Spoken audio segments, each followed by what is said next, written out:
And now, Lifestyles Unlimited presents the Real Estate Investor Radio Show. Over the next hour, we unfold your map to financial freedom. You'll learn how to retire through investing in single-family and multifamily real estate. You'll learn how to create cash flow and build wealth so you can have the time and money to live the lifestyle you want. Welcome to the Lifestyles Unlimited Real Estate Investor Radio Show. I'm Mike Harrison, and yes, we're always working on your financial freedom. It's my privilege to join you today. And as always, if you miss any part of the show, you can find us on YouTube. We have our own channel there. Podcast app on your smartphone. Please subscribe to the Lifestyles Unlimited Real Estate Investor Radio Show podcast. It is free. And naturally, you can find this show on the website, lifestylesunlimited.com. Well, I'm very excited to bring you this show today. It's rare that we have set up what we're about to share. A little bit of background. This show is going to be all about multifamily investing, but much more specific than that. We're going to look at this from the eyes of what we call a lead investor. If you're not a member of Lifestyles Unlimited, you may think of this person as a sponsor or syndicator.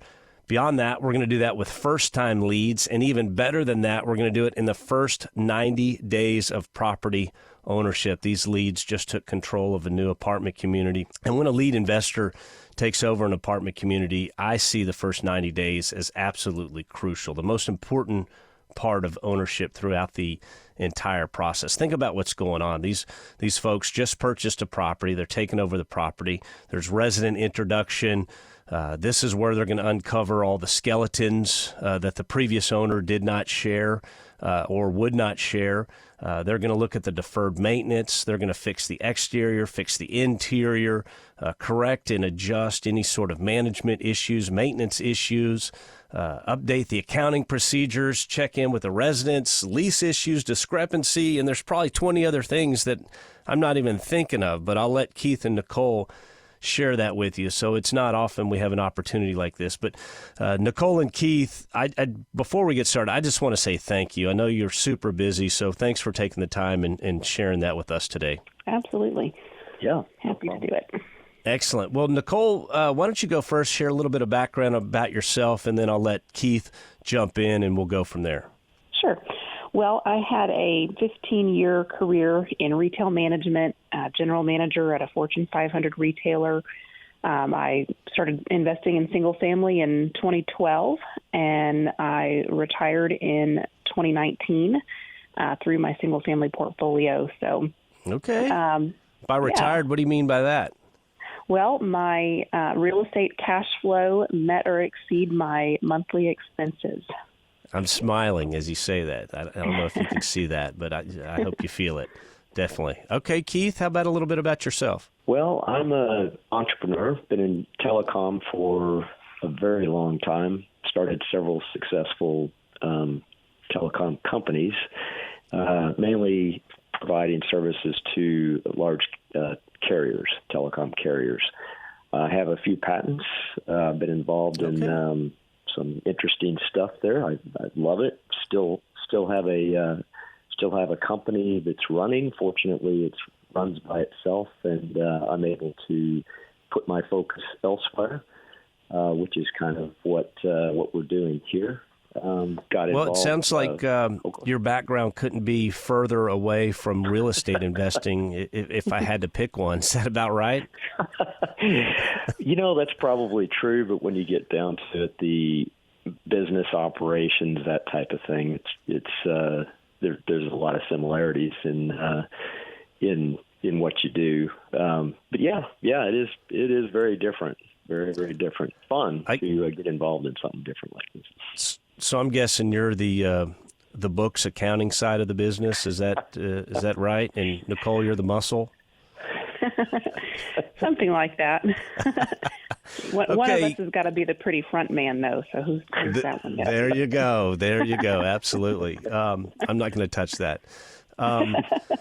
Whose crazy idea was it? So, Keith, sounds like you got a great career going, entrepreneur, work for yourself, go out and kill the bear, so to speak, and bring that home. But whose crazy idea was it to start buying single-family rental properties? So I started in 2012. Actually started bought my first primary residence that year, and then with the intention of renting a room out. So I lived in a college town at the time.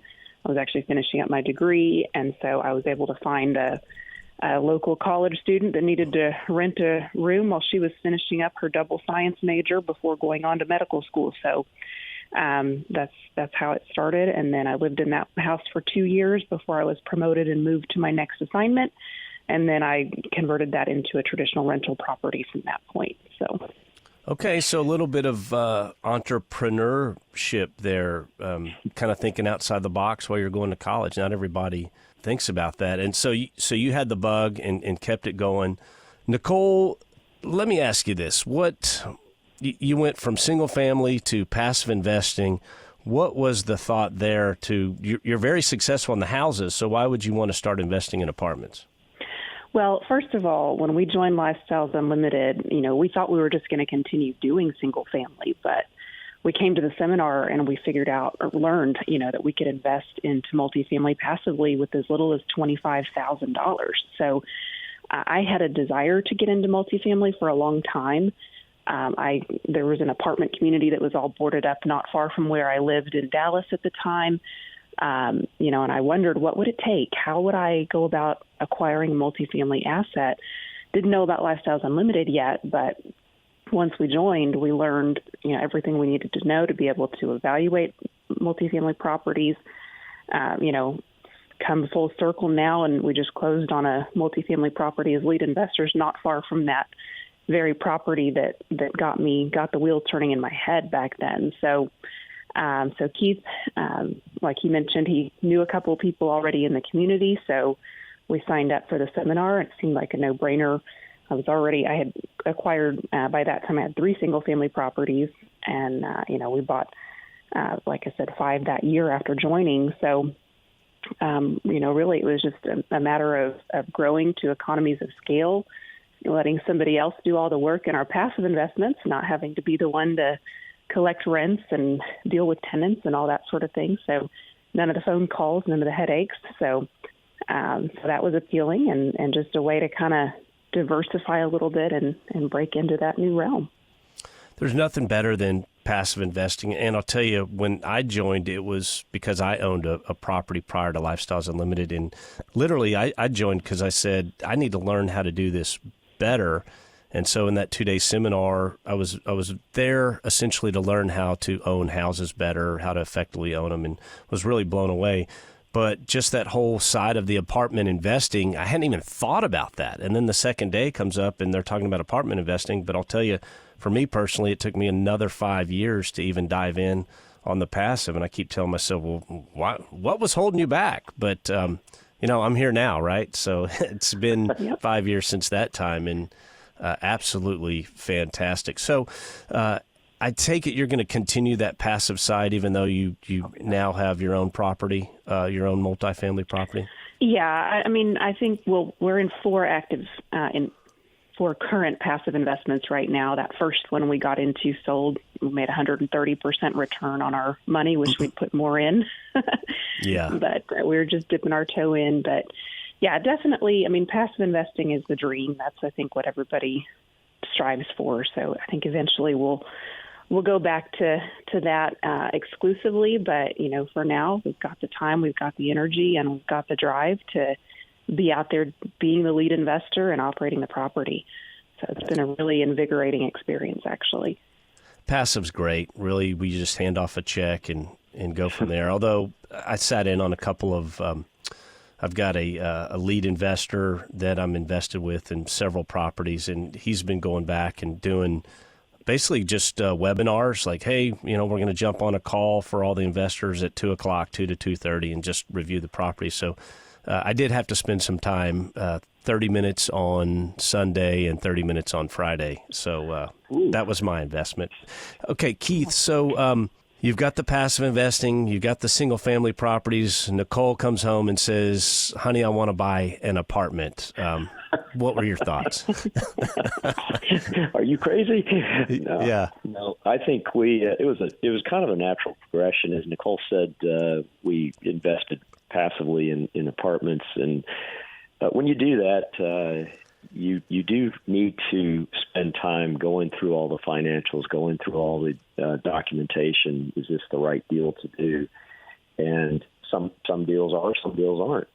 But it involved us so much, we started to think, what would this be like for us? And of course, there's a lot of things that go on over the course of the last few years. We actually looked into investing just ourselves in independent rental owner, yeah, so an IRO. Yeah. So for the listener, Nicole and Keith are lead investors, which means they have passive investors that have come along to purchase the property. And what Keith is speaking of is not doing a syndication, but just flat out buying an apartment community on his own. So, okay, Keith, I'll back to you on that. Yeah. So we looked into doing that, and we were actually excited about it. We also found a couple more passive deals that we invested in simultaneously, and Nicole really, I think, drove us toward to the lead investment side of things. Other than the fact that I, as a entrepreneur, I love the concept of having another business that we could actively work with. But I'll let Nicole talk about it. I think it was natural for us to join forces on this. So when I retired from my corporate job, I became the real estate professional. I was the one operating the properties. I was the one out there going to showings. I was the one managing the rehab, leasing the property up. And so that was kind of my realm. And then Keith had his business, and he was quite a bit more active in his current business at the time. But it just, we joined forces on this, took on something a little bit bigger than a few single family houses. But, and like Keith said, we were looking at doing the IRO, independent rental owner path about 3 years ago. We were looking for a small property. There aren't as many, I think, opportunities at that size, at least not in the geographic area that we were looking in. So sure. We, accidentally bought 3 more houses that year instead, and did 2 more passive investments. Whoopsie! But I can understand the scale. What you can buy yourself is obviously going to be smaller than what you could buy with, say, 20 partners, 30 partners, 100 partners. I'm in some deals that have over 200 passives, very, very large apartment communities. So I understand what you're saying, Nicole. You're like, if I'm going to put the work in, why don't I put the work in on something a little larger? And when we come back, I want the listener to understand just how much work goes in place prior to even finding the property, purchasing the property, and then we'll get into the property itself. We'll be right back after a short break.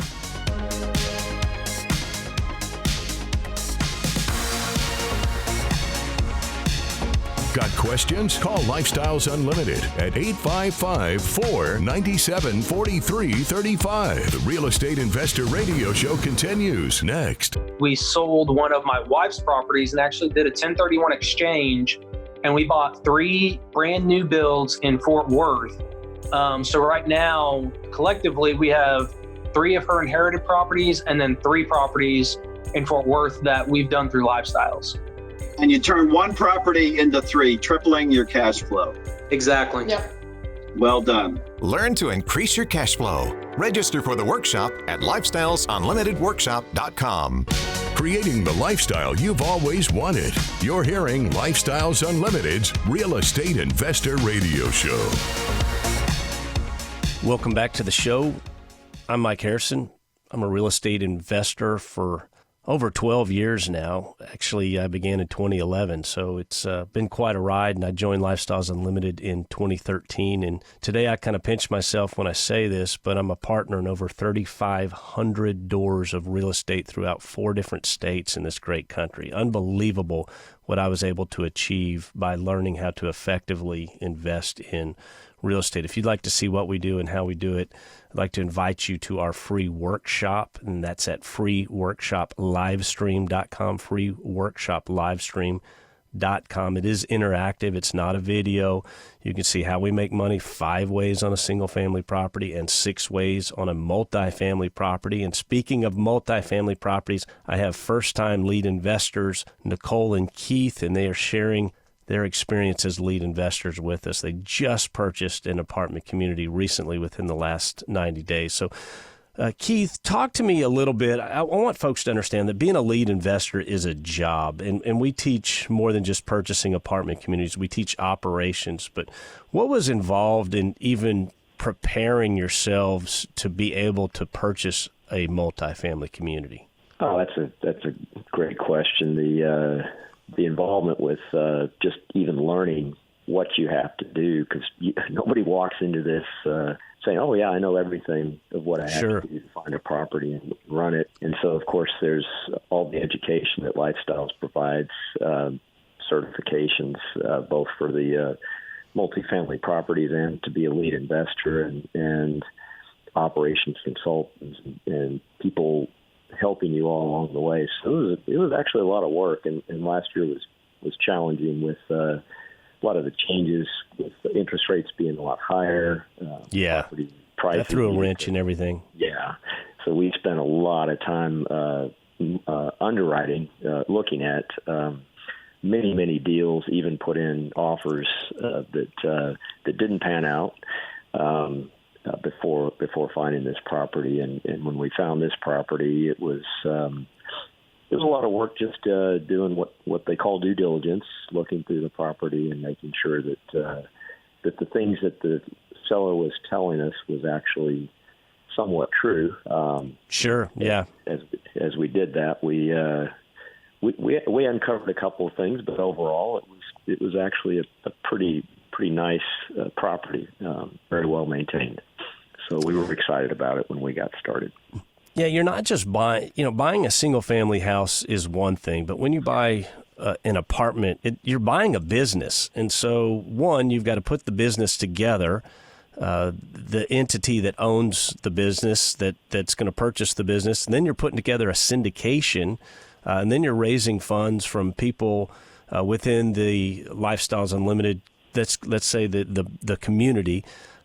Nicole, talk to me about the Lifestyles Unlimited community. How did that help by being a member and a part of a group? How did that help you take on the process of purchasing an apartment?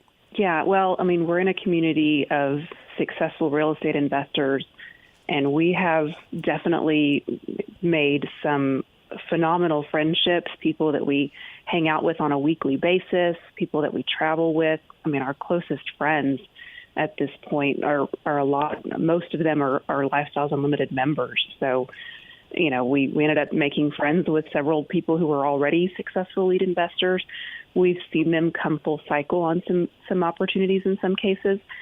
And surrounding yourself with the people who are doing what you want to do successfully, I think it makes a huge impact on your mindset and your, I guess, faith in yourself or belief that you can accomplish the same things. But, also we have that community to lean on. We have the mentors. We have our friends who are more experienced at this than we are that we can rely on, that we can, pick up the phone and say, hey, I need something, and they are there. And that is one of the most beautiful and amazing things about being a part of this community. Absolutely. I mean, when you think about it, it's a multi-million-dollar purchase. It's the stewardship of other people's money. And that's, I mean, how heavy is that? People are giving you money to invest in something, and you want to make sure that you take care of that and you grow their investment. I mean, these are people's life savings that they're putting in. So it's a big endeavor, and I couldn't imagine doing it by myself. So with you sharing that you've got the surrounding group to help you and pull you through and to bounce questions off and to say, hey, here's how we did this, here's how we did this, or this person can help you with that. It makes it the ability to navigate through that makes it so much better. So, Nicole, how'd you find this particular property? Tell us where it is and its size and all that good stuff. Yeah, so Lifestyles Realty actually brought us this property. We've networked with a lot of brokers, both inside and outside of Lifestyles, but the property is in North Dallas. It's if anyone's familiar with Dallas, North Park Shopping Center, the shops at Park Lane, it's very close to that area. I actually managed a store in the shops at Park Lane in my corporate career. So another full circle moment. There's been several of those related to this property, but it's 41 units. So okay, very decent size. Highly occupied. Historically high occupancy in the property. The seller actually had made several improvements to it already. A lot of studio apartments in this particular property, but they had begun converting some of those into one bedrooms and getting an increase in the rent as a result of that. So, they've proven that works, and so we intend to do the same. What are you telling the people as you take over? I'm sure, if they're living there, they're probably like, well, who's this couple that's walking around all the time, and what's all this work? What are you telling the residents? Well, first of all, we're with the management company, so we don't actually let them know that we're owners of the property. But that kind of provides a little bit of a separation, I think, and they understand that we're accountable to another entity. So I think that eliminates the maybe which you temptation. Absolutely, we're accountable to our investors. We've put forth a business plan and projections, and we are we're bound to that. We need to perform according to what we've laid out. So, but that way, I think that eliminates the temptation of anybody that might be willing to, or think they want to tug at heartstrings or something like that. I mean, we're running a business here, so. Absolutely. It's a business. And then I get what you're saying. If you tell them that you're the owner, and then you're going to hear, an hours long tirade of this, and this, and then you're going to hear about the prior owner. But if it's a management company, hey, we're coming in and we're repurposing this property and fixing it and bringing it up to speed. And, if you have any issues, let us know. We're here to help. Keith, talk to me about when you're putting together the business plan and and I'm going to you because you're the technical side. At least you've kind of spilled that with your background. But how'd you come up with the projections? You say, okay, we're going to purchase this property and we see it providing a X amount of return and we see it being worth this much. How did you put all that together? Well, again, I have to say that Lifestyles offers great mentoring and great education on that aspect. And so as we're going through this stuff, we can ask a lot of questions of Lifestyles consultants, operational consultants, and figure this out. My business background, I'm pretty used to looking at plans and projections and how do you make this work. And obviously the most important thing is to make money, to get the income. And I would have to say we've kind of done a division of labor, but I would say Nicole's done a fantastic job on the marketing side, the leasing side. There's a little bit of a challenge because it's largely Hispanic community, a lot of Spanish speaking people that live there, and she's had to deal with that. But on the overall, taking all of the expenses and trying to get those lined in, we're still knee deep in that right now, trying to get all of our stuff in place, and then look at the projections, and you take all the information that is provided by the seller, what they've done, and look at things that you might be able to improve upon as you go along. There are several items that we're doing. The business plan includes capital expenditures to do just that, to improve the property so that you can help yourself on expenses as well as improve the rents.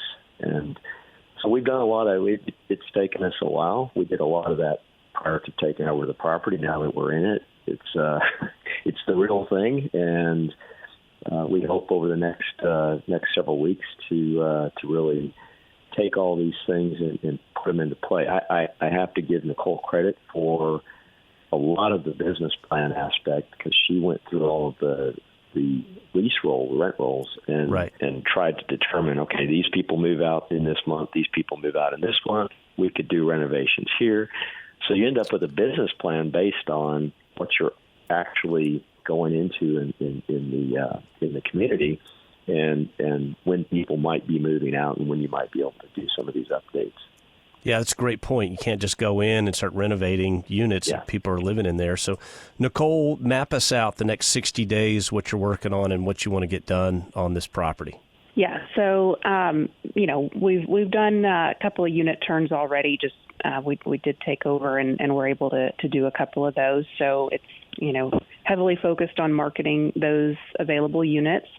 And then we have another month coming up with a couple of leases that are coming up for expiration. So, trying to be strategic about keeping the occupancy high, but then getting those units that are kind of the lowest rent, probably the ones that haven't been updated in a long, long time. Right. Those are the ones that we're really focusing on because those are the units that we have an opportunity to raise rents $200 to $300. They're below market, so you can improve them. Yeah. And that's an instant win. And then try to keep the resident at the same time if possible. Or do you have some that you're going to maybe invite to move on? I think we will have some that we'll invite to move on. I think we have two of those that I'm aware of at the moment that I think would probably be better off if we parted company with them. So, doing that in legal ways if necessary, or just, hey, we've decided not to renew your lease, as part of our business plan. So. People fire themselves. I mean, there's always that, and you're trying to provide a great place for everyone to live. So if you've got some difficult folks, it's not fair to everybody else. So absolutely on it. So how often are you at the property? Pretty much daily, Monday through Friday at least, and then a little bit usually on Saturdays right now. I think it will probably slow down a little bit as we get beyond that first 90 days. But, with the foundation work going on, was on property. One of us was on property every single day that the foundation company was there. And there have been, of course, unit turns that I've been overseeing as well. So, pretty much it's Monday through Friday at the very least right now. So. You have your hands full. I mean, you're meeting with the contractors that are doing all this work. 2, you're running the property. 3, you're mapping out the improvements of the property. 4, you've got this syndication that you put together, and so you've got to take care of your investors and keep them up to speed on what's happening monthly. I'd love talking with our lead investors and getting those reports. So you've got that going on. The bank, right? You're having to communicate with the bank and keep them up to speed. I mean, they're a partner in this deal, and they're wanting to know how everything's coming along. So, yes, you have your hands full. I'm so happy for y'all to have purchased this property, and you're involved in it. Seeing you at the networking events and keeping up to speed is great. But Nicole and Keith, I just want to say thanks for taking the time. Really happy for y'all and appreciate everything you're doing.